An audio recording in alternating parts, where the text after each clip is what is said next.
Pemirsa, berawal dari video yang menyebar di media sosial, jajaran Satlantas Polres Badung berhasil mengamankan pelaku tabrak lari.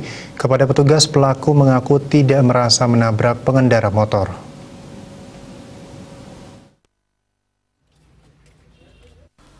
Berkat video yang disebar warga di media sosial, jajaran Satlantas Polres Badung akhirnya berhasil mengungkap peristiwa tabrak lari yang mengakibatkan seorang perempuan terluka.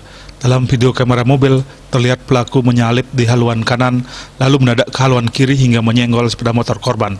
Bukannya berhenti, pelaku justru melaju kencang tanpa mempedulikan korbannya. Di hadapan petugas, pelaku berinisial WW, usia 50 tahun, mengaku tidak merasa menabrak korban. Namun pelaku tidak bisa berkelit ketika petugas menunjukkan rekaman video amatir. Pada saat malam hari di Jalan Raya Sibang, Angantaka, wilayah Banjarsungu, Desa Sibang Gede. Jadi kronologis pada saat itu, pada malam hari itu, pelaku juga belum mengetahui bahwa dia juga menabrak atau menyenggol motor. Namun pada saat kita mendatangi rumahnya, melakukan penyelidikan dan memperlihatkan video yang sudah tersebar di medsos, baru pelaku menyadar bahwa dia memang betul menyenggol si korban.